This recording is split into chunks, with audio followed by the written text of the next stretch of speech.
Sinar Berita Indonesia Rabu tanggal 11 Februari tahun 2026, Guru Besar Hukum Pidana Adat, Profesor Rena Yulia, menyoroti sejumlah tantangan dalam penerapan peraturan pemerintah PP tentang living law yang diatur dalam Peraturan Pemerintah Nomor 55 Tahun 2025 tentang kriteria dan tata cara penetapan hukum yang hidup dalam masyarakat sesuai amanat UU Nomor 1 Tahun 2023 tentang Kitab Undang-Undang Hukum Pidana (KUHP).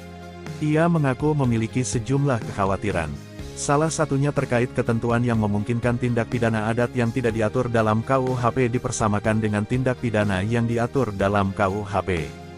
Menurutnya, hal tersebut berpotensi membuka ruang analogi dalam hukum pidana. Profesor Rena juga menyoroti ketentuan mengenai subjek tindak pidana adat yang disebut berlaku bagi setiap orang yang melakukan perbuatan di wilayah adat. Menurutnya, PP tidak membedakan secara tegas antara warga adat dan non-warga adat, sehingga berpotensi menimbulkan persoalan dalam penerapan hukum. Seharusnya dibedakan. Jika warga adat melakukan tindak pidana adat, berlaku hukum adat. Namun jika non-warga adat yang melakukannya, seharusnya berlaku hukum pidana nasional dengan pidana tambahan berupa pemenuhan kewajiban adat, katanya kepada wartawan saat ditemui wartawan di Yogyakarta, Selasa, tanggal 10 Februari tahun 2026. Selain itu, Profesor Rena menilai mekanisme penyelesaian tindak pidana adat dalam PP cenderung menempatkan lembaga adat hanya sebagai bagian dari pihak yang terlibat, bukan sebagai lembaga yang berwenang penuh. Penyelesaian dilakukan melalui musyawarah bersama lembaga adat dan Satpol PP, lalu hasilnya diajukan ke pengadilan negeri untuk mendapatkan penetapan. Namun, ia khawatir proses tersebut justru menggerus eksistensi peradilan adat dan sistem hukum adat yang selama ini hidup secara otonom.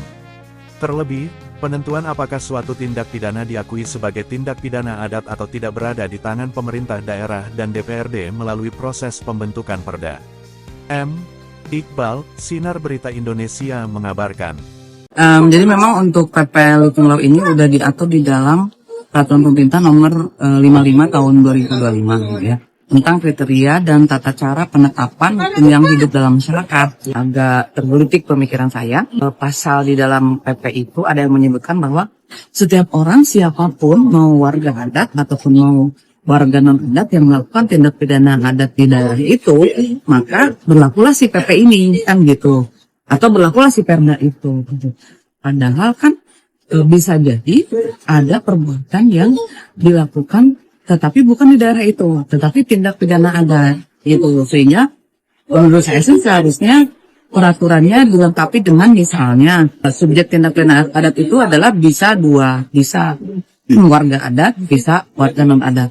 Hanya saja PP itu hanya mengatur setiap orang yang melakukan tindak pidana di wilayah adat gitu. Tidak memberikan batasan setiap orang itu siapa, apakah warga adat atau warga non adat. Lalu yang saya tangkap ketika berbicara mengenai penyelesaian tindak pidana, itu seolah-olah bahwa lembaga adat itu merupakan bagian dari pihak yang menyelesaikan, bukan peradilan adat yang selama ini menyelesaikan gitu. Jadi artinya seolah-olah bahwa persoalan tindak pidana adat yang terjadi di wilayah itu memang diselesaikan oleh negara gitu pada akhirnya gitu. Jadi lembaga adat itu hanya sebagai bagian dari pihak yang menyelesaikan, bukan lembaga yang memang berwenang untuk menyelesaikan tindak pidana. Saya sih khawatir pelaksanaannya nanti malah menggerus eksistensi dari peradilan adat dan juga sistem hukum adat itu sendiri. Artinya semua sistem hukum adat ini yang selama ini hidup, kemudian sekarang harus mengikuti